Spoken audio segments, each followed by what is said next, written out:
Shawn Michaels' road to legendary status within the World Wrestling Federation really kicked off after he left Marty Jannetty and the Rockers tag team. Shawn wanted more out of his wrestling career. He wanted to try his luck as a singles superstar, and so the Heartbreak Kid began his quest for WWF superstardom in 1992.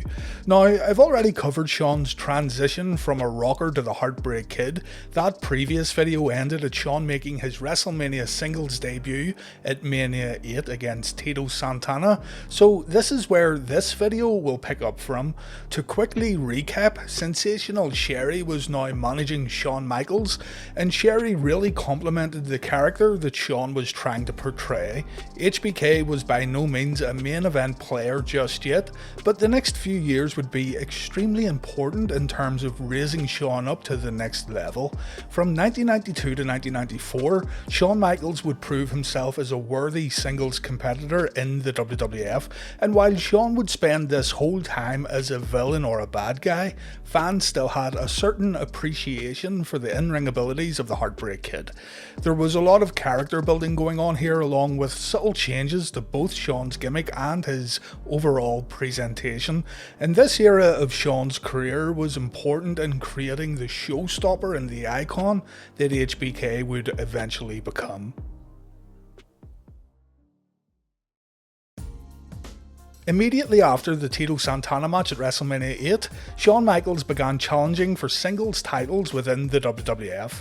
The WWF went on their annual European tour where Shawn Michaels would either wrestle Intercontinental Champion Bret Hart or World Champion Randy Savage. Fortunately, the cameras were rolling for a few of these matches. HBK vs Randy Savage was part of the UK Rampage 1992 presentation, and another one of their matches in Germany was also recorded. So it's good to know that Shawn Michaels vs Randy Savage is easily available should anyone want to see that particular match.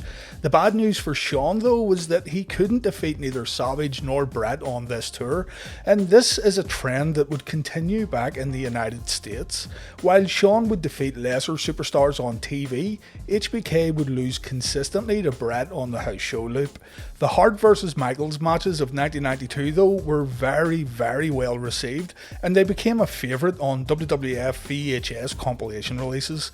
In particular, their ladder match that took place on the 21st of July 1992 would prove to be a landmark bout when we talk about the history of the WWF. This match, which was a Bret Hart idea, would be the very first ladder match that took place inside a WWF ring. Shawn would, of course, lose this match too, but the character and the gimmick was getting over, and you need to remember too that the losing streak to Bret was happening away from TVs. Fans were seeing Shawn win against job guys when they tuned into WWF programming. It was only when fans bought a ticket to a live event where they would see Shawn lose, so it wasn't that big of a deal. Still, Shawn and Bret were getting seriously accustomed to each other during this time period, and their matches always delivered. Heading into SummerSlam 1992, Shawn Michaels would begin a short rivalry with the model Rick Martel, another superstar whose gimmick was centered around vanity. Sensational Sherri was smitten with both men, and Martel was trying to steal Sherri away from the Heartbreak Kid. Sherri announced on the August 15th episode of Superstars that Michaels and Martel had come to an agreement in regards to their SummerSlam match. Neither man would hit each other in the face. Sensational Sherri didn't want either guy ruining their good looks, and so this unique stipulation was added to the SummerSlam match. It was a nice little twist in my opinion, and it was a great layer to add to this heel versus heel bout. It gave fans even more reason to dislike these guys. In the end, both men slapped each other across the face, and Sherri pretended to faint. Both guys tried to bring Sherri backstage, and this led to a fight on the entranceway. The match ended in a countout. Martel then tried to throw water on Sherri to wake her up, but he hit Michaels. Michaels dropped Sherri and he gave chase, leaving his valet screaming and crying on the entranceway. It all sounds very ridiculous, I know, but this was still a fun mid-card match that comes recommended. It's silly, but it's loads of fun. Also at the 1992 SummerSlam event, Davey Boy Smith defeated Bret Hart to become the new Intercontinental Champion, and shortly afterwards, Davey Boy found himself in some trouble with the WWF. The British Bulldog would be getting released from the company, and so there was an opportunity here to crown a new IC champion. Shawn Michaels got the chance, and he deserved it too. As mentioned earlier, HBK had done nothing but lose to Bret Hart on the house show loop for the better part of 1992, and even more important was the fact that their matches always delivered. Bret had already won the World Heavyweight Championship, so the Heartbreak Kid was the natural choice here as the WWF's new IC champion. At Saturday night's main event, airing on November 14th, 1992, HBK won his very first singles championship when he defeated Davey Boy Smith in a very good match. Before Shawn won the IC title, he was also booked to headline the 1992 Survivor Series in a match with Bret Hart for the WWF title, so things were looking up for the Heartbreak Kid. The Survivor Series match was billed as a champion versus champion bout, but only the WWF title was put up for grabs, and in the end, HBK submitted to the Sharpshooter in a criminally overlooked and underrated matchup.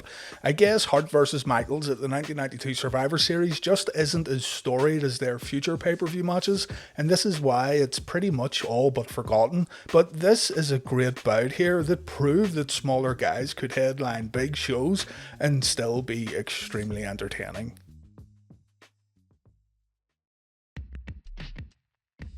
When the Rockers broke up and Shawn went solo, the initial plan was for Marty Jannetty to feud with HBK. Marty ended up getting released and a potentially good rivalry had to get cancelled. When Marty came back to the WWF just before Shawn won the IC title, plans were immediately made to resume the Shawn Michaels and Marty Jannetty feud. On the October 31st episode of Superstars, Marty made his comeback and he tried to hit Shawn with the mirror that Sherri brings down to ringside, but Shawn used Sherri as a human shield. Sherri got hit with the mirror and she was written off TV for a while, and this explains why Sherri was not at ringside during Shawn's matches with Davey Boy and Bret Hart. Michaels vs Jannetty was booked for the 1993 Royal Rumble, and Sensational Sherri would be making her return. She refused to say, however, if she would be in the corner of Shawn Michaels or the corner of Marty Jannetty. During the match, Sherri turned on Michaels when she slapped him across the face, and later on she tried to hit Shawn with her shoe, but Michaels moved out of the way. This allowed Michaels to win the match with the super kick. After the bout, Shawn confronted Sherri backstage and Marty made the save. The natural assumption then is that the HBK and Jannetty rivalry would continue on into WrestleMania 9, but no. Marty again managed to get himself fired, and so once again, the Marty vs Shawn feud was cancelled. Shawn and Sherri's little rivalry continued into WrestleMania 9 though. The pair had now broke up and Shawn replaced Sherri with Luna Vachon. HBK opened up WrestleMania 9 with a match against Tatanka. Tatanka was in the middle of his undefeated streak and he had also pinned Shawn on television, but at WrestleMania, Tatanka was unable to capture the Intercontinental Championship. The match ended with Shawn getting counted out. Luna also attacked Sherri after the bout and Tatanka helped Sherri back to the dressing room. This all led to Sherri becoming associated with Tatanka, and eventually Luna would become associated with Bam Bam Bigelow. A little later on, Shawn Michaels attacked Mr. Perfect after his match with the narcissist Lex Luger, so it looked like Shawn's next rivalry would be against Curt Hennig. Once again, plans were changed when the WWF rehired Marty Jannetty right in the middle of Shawn's rivalry with Mr. Perfect. On the 17th of May 1993 episode of Raw, Marty made a surprise return when Shawn issued an open challenge for his Intercontinental Championship, and Marty ended up winning the IC title live on Raw. In my opinion, this match was way better than their Royal Rumble encounter, but still, Vince McMahon seemed hell-bent on getting this rivalry properly started once and for all. We'll come back to Marty Jannetty in a moment. During this same time period, Shawn requested that Vince McMahon signed Kevin Nash to a WWF contract. Shawn had seen Kevin's Vinny Vegas character on WCW programming, and HBK thought the big guy was great. He thought he was funny and he thought he had a good look. Shawn wanted Kevin to come in as his bodyguard, and Kevin was able to get his release from WCW in order to start work with the WWF.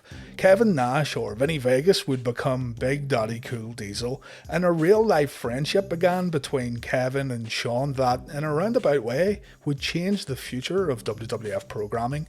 Sean Waltman, who would become known as the 1-2-3 Kid, also got his WWF tryout shortly after WrestleMania 9, and Waltman, Michaels, Nash and Scott Hall, who worked in the WWF as Razor Ramon, would form a group friendship collectively known as The Clique. Triple H would join the WWF a little later on, and he too would become associated with the group, and yeah, that's really how The Clique came to be. To get back on track, Diesel made his WWF debut during a house show on the 6th of June 1993 when Shawn Michaels battled Marty Jannetty, and Diesel helped Shawn win back the IC title. Thankfully, the whole Jannetty versus Michaels feud was put to rest, and Shawn resumed his rivalry with Mr. Perfect. At SummerSlam 1993, Shawn Michaels defeated Perfect via countout thanks to interference from Diesel. This resulted in Big Daddy Cool going on to work with Mr. Perfect, while Shawn would get suspended for failing a wellness test. Shawn is still adamant that he wasn't taking anything, but HBK ended up getting stripped of the IC title. Jerry the King Lawler was supposed to lead his team of knights into battle against the Hart family at the 1993 Survivor Series. When Jerry had to take a leave of absence from the WWF due to legal reasons, Shawn Michaels made his return and he was made the leader of the King's Survivor Series team. The King and his Knights sure made a lot more sense than the Heartbreak Kid and his Knights, but still, the match went ahead and the Hart family got the win when Shawn decided to get himself counted out. While all this was going on, Shawn was still claiming to be the Intercontinental Champion while Razor Ramon was the true champion. And so there were two IC Championship belts in the WWF and two men were claiming to hold the title. This all led to the WrestleMania 10 ladder match. Now, I've went over this whole match and build up in depth previously, so you should see a link on your screen right now if you want to do a deep dive into the bout. But to summarise, Shawn and Razor had an incredible match here that is still seen as an all-time classic. It's been surpassed in terms of bumps and high-risk attacks, but for a WrestleMania match held in 1994, it was and still is an excellent contest that would go on to inspire future generations of superstars. Razor won the match, and Shawn could no longer call himself the Intercontinental Champion. HBK worked a few dates after WrestleMania, but mounting injuries led to Shawn missing a ton of in-ring action. To compensate, Shawn would stand in Diesel's corner during Big Daddy Cool's matches, and Shawn would also launch the Heartbreak Hotel interview segment. The Heartbreak Hotel was mainly featured on WWF Superstars, and it was kinda like Piper's Pit or the King's Court. Shawn would interview different superstars and whatnot, and it gave Shawn a reason to come to TV and still get involved. HBK would make his in-ring return on the 1st of August 1994, having a near 20-minute match on Raw against Razor Ramon, a match that Shawn won. Like many Raw matches of this era, this match has been all but forgotten these days, and even though there's a fair amount of interference from Diesel, and even though there's a few more rest holds than a typical Shawn Michaels bout, this one is still worth your time.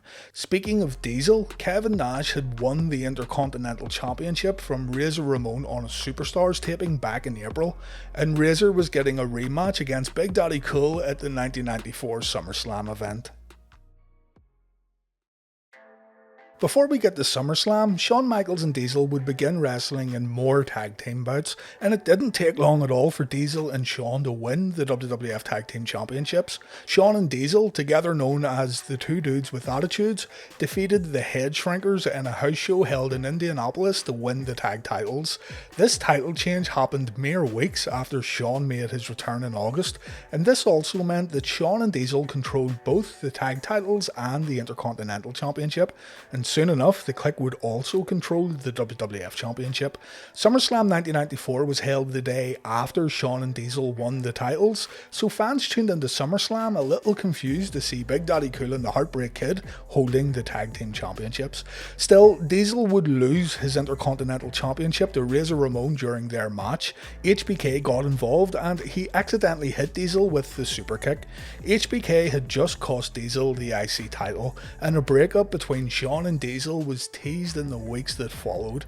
In reality, Vince McMahon had become quite enamored with Big Daddy Cool, and Diesel was getting prepared to not only turn babyface, but Diesel was also going to win the WWF Championship. Shawn and Diesel officially broke up at the 1994 Survivor Series. Shawn Michaels, Diesel, Owen Hart, Jim Neidhart and Jeff Jarrett, collectively known as the Teamsters, would take on the Bad Guys, a team featuring Razor Ramon, Fatu, the 1-2-3 Kid, Davey Boy Smith and Sione, or the Barbarian, in a traditional 5-on-5 Survivor Series match. Diesel and Shawn seemed to be having some issues throughout the match, but it all came tumbling down when Shawn once again hit Diesel with Sweet Chin Music by accident. When Shawn started mouthing off to Diesel afterwards, Big Daddy Cool stood up and he began going after his tag team partner. Shawn hightailed it up the ramp and the rest of the Teamsters tried to bring Diesel and Shawn back to the ring, but it was no good. The whole team got counted out and it looked like the Shawn and Diesel partnership had officially ended. Shawn told Todd Pettengill after the match that he didn't care about the tag team titles anymore and the belts were vacated before HBK left the arena.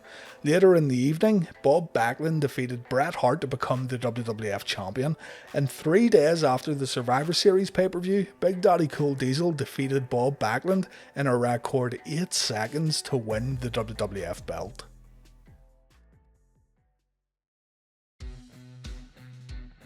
And that completes this era of Shawn's career, and you maybe think this has ended a bit early, but the good news is I've already covered 1995, 1996 and a fair portion of 1997 through 2 separate uploads, so you can continue looking at Shawn's career right now if you want to. You should see some links on your screen. If you don't fancy clicking on another video, or if you want a little closure to this Diesel versus Shawn rivalry, the Heartbreak Kid would end up winning the 1995 Royal Rumble after entering at number 1. This led to Shawn's very first WrestleMania main event where the Heartbreak Kid would do battle with Diesel. Shawn would lose this match, but the problem here was that the fans were now beginning to cheer for HBK. Again, you're best checking out the full 1995 video to learn more details. As mentioned at the top of this video though, 1992 to 1994 were important years for the Heartbreak Kid, where Shawn Michaels would work to establish himself, and whether you love him or whether you hate him, the level that HBK performed at during this era was truly something else, especially when you compare to other WWF talent who worked during this same time frame. Shawn's time with the IC title was very good, and Shawn certainly helped carry on the perception of the Intercontinental Championship being, quote, the workers' title. But what Shawn really accomplished during this time period was that he showed everyone that he was truly ready for the main event.